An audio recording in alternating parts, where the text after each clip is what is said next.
Hey, everybody, my name is Bill Fischer, and this is my beautiful wife. Hello, I'm Kimberly Fischer.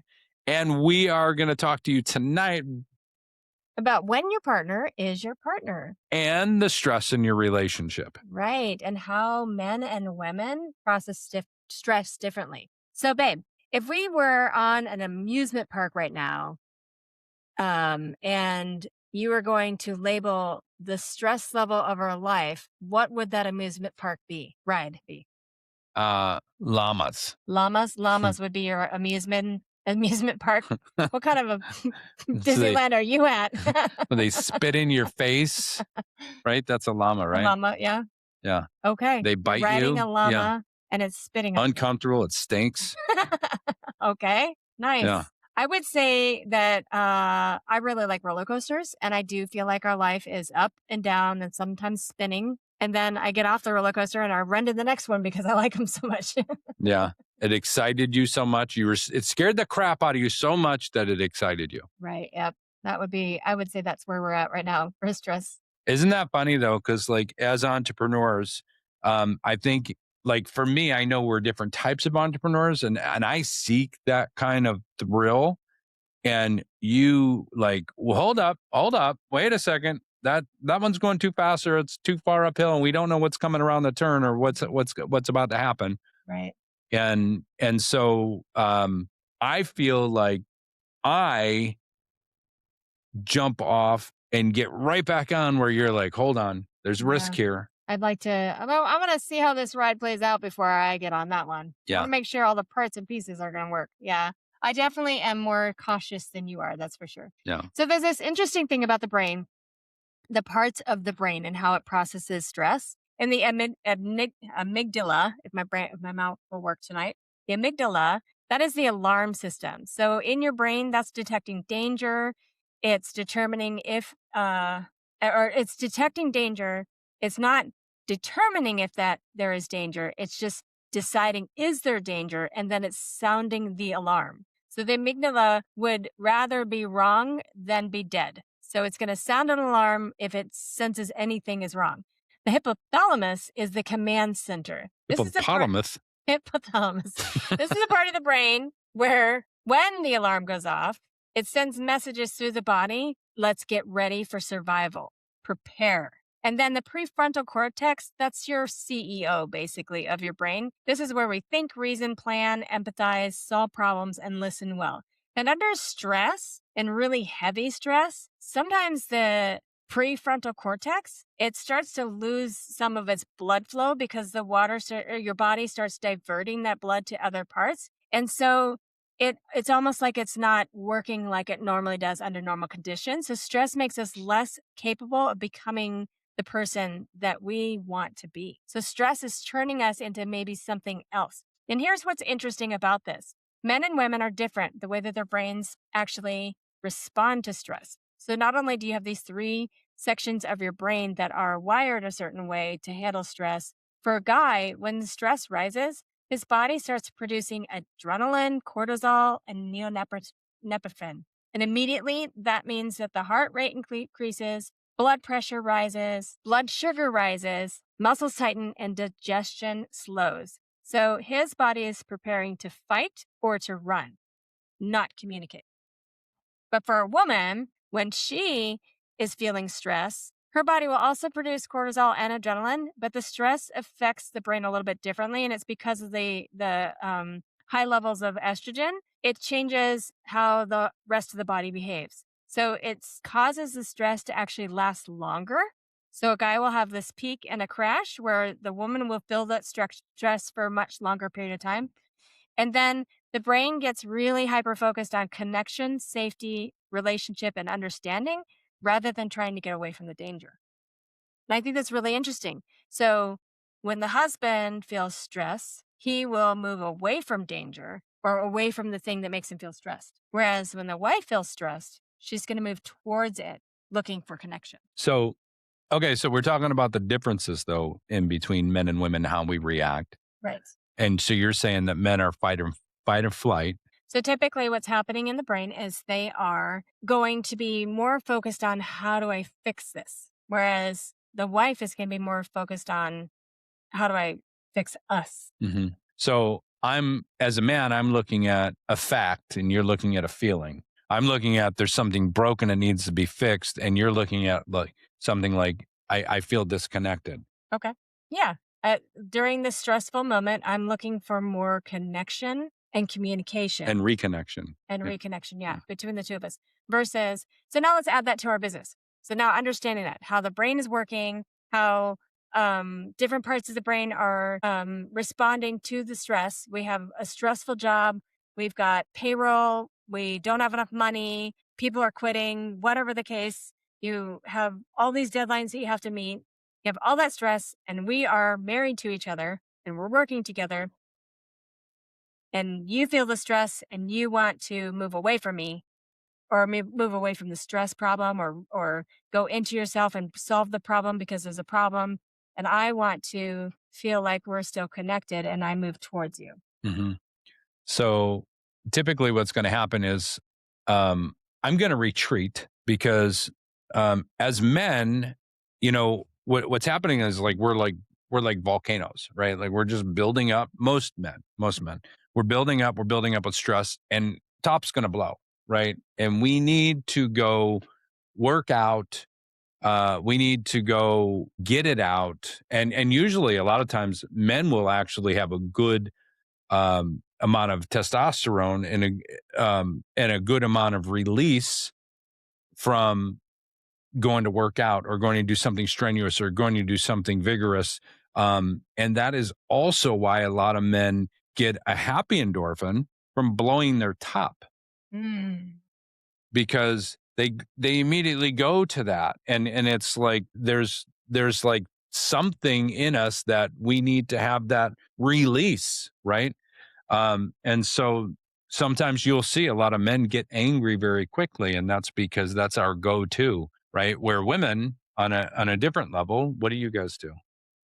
We typically want to talk about it. Yeah. Usually I'm really irritated and I want to talk to somebody about how irritated I am. And I'm going to explain how irritated I am. Mm-hmm. And mostly I'm processing. I need to get it out. I need to say it out loud so I can decide what I think about it. Yeah. So when you're processing it, if I'm not available, what happens? I'm looking for connection with somebody else then. One of my friends, I'll call my best friend or my sister. And I'll be like, hey, I'm really stressed out about this thing and I just want to work through it. So when we're fighting and when things are stressed out, you need to connect. Mm-hmm. You need to connect with somebody or something because you feel disconnected. So stress is making you feel disconnected. Yeah. Where stress to me makes me, I need a release. I need to go into a dark tunnel somewhere and just where it's quiet and calm and cool down. But you need to talk about it. And that's why you're going to find a lot of times in a relationship, it's a bad recipe. It's almost a joke the way God designed us, is because I want to go retreat and you want to follow me, and which makes you more frustrated. And makes me more frustrated and makes you more frustrated because I'm leaving even faster. Chasing you, you're running away from me. Right. Yeah. And now we are in this vicious cycle. And you have, the truth is that there's things that are very stressful when you work together. And unfortunately, it's not like I can sit in my car and decompress for 5 minutes before I come in the house and then turn on the switch of let's have family time. It's work is all the time when it's your partner, because there's stress all the time when you're in partnership with each other. So how do you handle that? Because I have to have some connection and you have to have some retreat. How do you deal with that?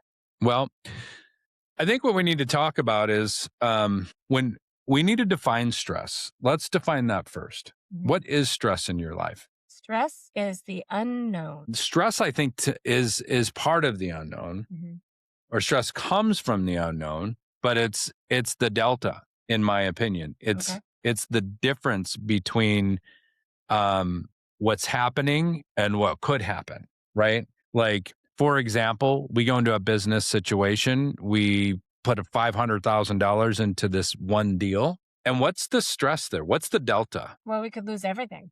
We could lose $500,000 and then get sued and whatever the case and how bad it could be. But I mean, what would be the stress of the outcome if I was a minute late to a meeting? You're just late and people are irritated with you? Yeah. So it's like the level of what could happen in the delta. the level of what can happen from what you're sure of and what you're unsure of, Mhm. right? And the repercussion that could come from that.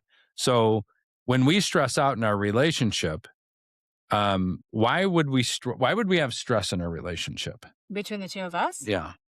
any number of reasons. We're taking on too much, or too many rabbit trails. We have different understandings of where we should be at, run out of So money. what you said is um, difference, Mhm. right? And then we're taking on too much. So what does too much mean? Define that. I guess it just depends on who you are. Well, too much is just more than you have the ability to do, Mhm. right? Or to pay or whatever to take on. It's overflowing, whatever. It's just too much, right? Mhm. And so you have a level. You have an understanding of this is how much I can do. Where I'm going with this is what we were talking about earlier was that we develop systems and we develop a plan, right? And when we fall away from our systems is when we start to have stress. Why would that be? 'Cause we're not following our plan because there's uncertainty. Right. And it's because it's just there's an unknown. So let's say, for example, we're in our business and we have a new hire. What's our process for new hires? We have an onboarding system where they get brought around by a trainer with a checklist, Right.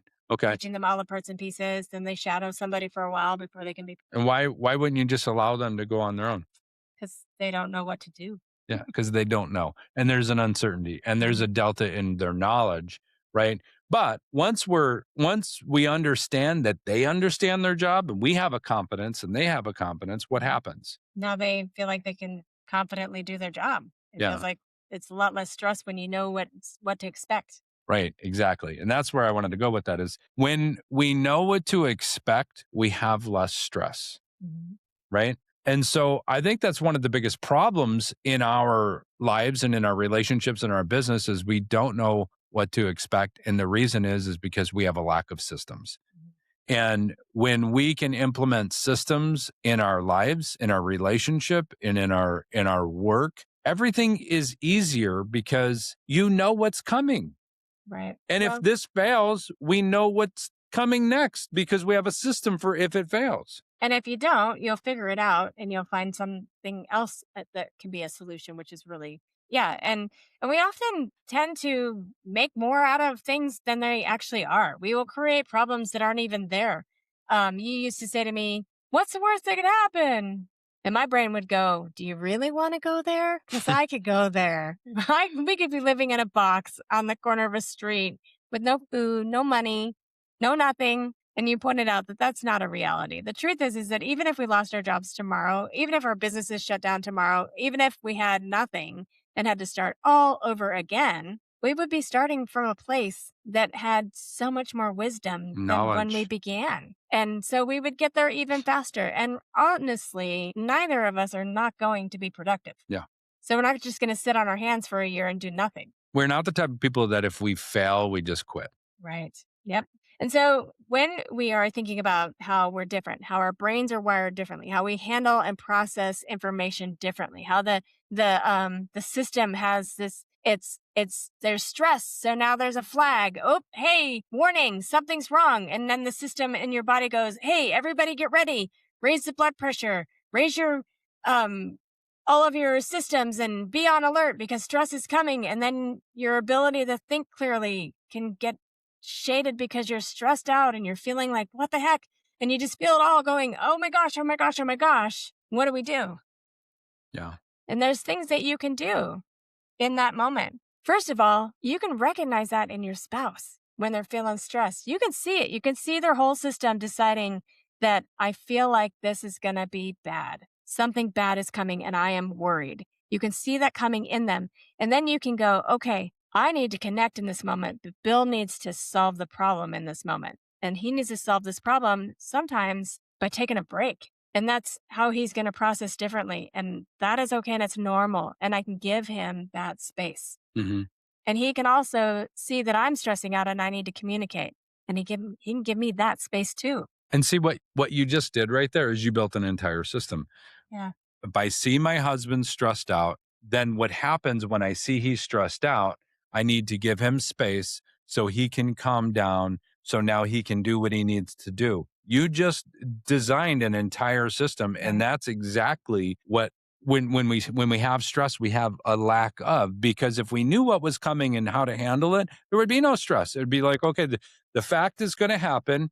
This happened. Now we go here. Right. Right. And if we could just be smart enough to handle life in that way and not tie this big giant feeling to everything that happens and just realize, hey, fact, do, fixed. Right. Except women are not always wired that way. And so sometimes we need to process the feeling. And it doesn't mean that feelings are bad. What I'm saying is that connection is what we need when we're stressed out.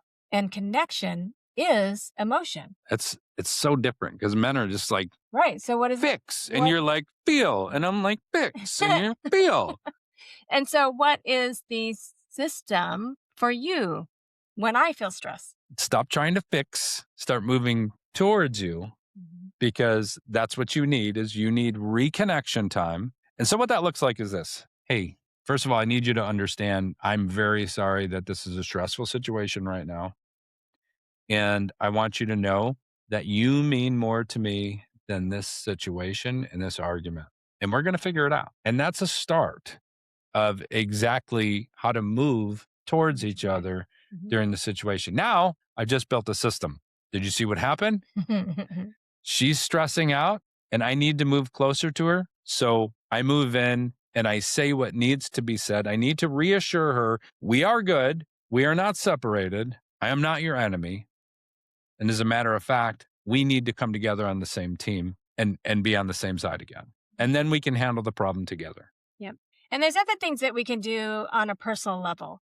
One of the things that I have been dealing with for quite some time is stress hives. We would talk about money and all of a sudden you'd see hives come out on my neck and everywhere because it would cause me a lot of stress to feel. And it was coming out as a physical symptom. And I learned to do an activity from one of our mentors, Jamil. And what he taught us is a breathing exercise. So you breathe in for 5 seconds and then you breathe out for 8. And what it does is it lowers your anxiety. It actually brings the stress level down, and you do that 4 or 5 times in a row, and it just calms your nervous system. And the interesting thing, as soon as I started doing that, my hive started going away. So I feel the stress hive coming, and then I do the breathing exercise, and it actually calms my nervous system down, which is amazing. And we've been seeing the same doctor for the last couple of years. And when I first started seeing her, she did a bunch of blood work on me and just trying to figure out what's wrong and how I was pretty sick. And she said, tell me about a place where you are not stressed out. And I said, oh, I can show you. I have the picture on my phone. And it was this camping trip that my daughter and I had been on, where we stayed in a tent on the beach down in Homer, Alaska, which is like the most beautiful place in the world. My favorite place. Yeah. And we had woken up in the morning and it was pretty warm outside. It was a beautiful sunny day. And the tide was way out for miles. So you could walk for a long, long, long time out, just catching shells and just enjoying. Because they run. And then, or finding shells, okay. And then there's the Bay Mountains out there. And it's just you. And what I did was I was laying in my tent and I didn't get out of my sleeping bag. And my dog is laying on my belly. And I zippered open the tent and just let the tent be open. And you just saw that beautiful picture of the Bay and the tide out. And then I grabbed my phone and I took a picture from up here and you see my dog laying on my belly and the whole scene. And I was like, that's it. That is where I feel no stress, is in that tent. And she goes, okay, right there. You got to take that feeling and you got to make all the time that your body thinks, I'm in the tent. I'm in the tent. I'm in the tent. Somehow I have to lower my nervous system to say that I am calm, even when I'm not in that moment. Yeah. And that's really good that you said that too, because as I was talking to you earlier today, when I was in my men's Bible study, one of the guys said, we were talking about the brain, and he was saying how it's not possible for you to share 2 different emotions at the same time. As far as, for example, I can't be really pissed off about something and then be super grateful about something else at the same exact time. Your body and your brain won't do it.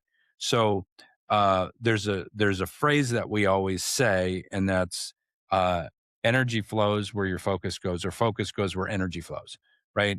So where we're thinking about something, that's where our energy is going to go to. That's where we're focusing on. And so what does that tell you about a negative situation? It tells you that it's a decision. That if you're stressed out, you are deciding that you are going to be stressed out. You're deciding to focus on the stressful part of it. Right. Yeah. And so you're putting your energy more into the stress than a solution. All you're doing is you're festering up this negative energy, and it's your choice.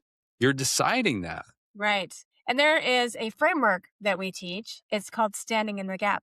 So you see your spouse, you recognize that they're stressed out, or you recognize that yourself is getting to a stressed out point. And you got to stand in that gap and ask yourself, what can I control? And the thing that you do is gratitude. You switch your focus from I'm so stressed out to what can I be grateful for in this moment? And then you take accountability and you say, what can I do? What can I control? How am I contributing? What is the thing that I am able to fix in this moment? And everything else I just can't. And I have to let it go. And then shift your perspective, because that's how it all changes. Gratitude, accountability, and then your perspective shifts. So it should be gasp. Why gasp? Shift perspective. Oh, gasp. Okay. Not That's gasp. That's his framework. Gasp. Well, that's what you're doing. You're taking a deep breath. And what are we saying about breathing? Gasp. I like it. Gasp. Yeah. All right. You heard it here. Gasp. Yep. Next time you're feeling the stress, just gasp. It's mine. I'm coining that. Yeah, Trademark. Right. That's your framework. Gratitude, accountability, perspective shift. That's all. Shift your perspective. Shift your perspective. That's all you can control. That's it. So we are grateful for you listening. Yes, but last note, remember, this is a feeling that you're choosing. So when you decide that, you can also decide to not. You can decide to have an amazing day instead of to have a stressful day. That's true. At any point in time, you can just say, you know what? That was stressful, but now we're going to restart. Let's do it. Thanks for joining us. We sure appreciate it. If you like our podcast, we would love it if you would share it with somebody that you think that would enjoy it, or follow us, or just give us a 5-star review, because those help us get seen on Apple. We are super grateful, and we'll see you next time. And negative remarks actually drive up our score too. So that's fine too. All right. We love you guys. Thank you so much.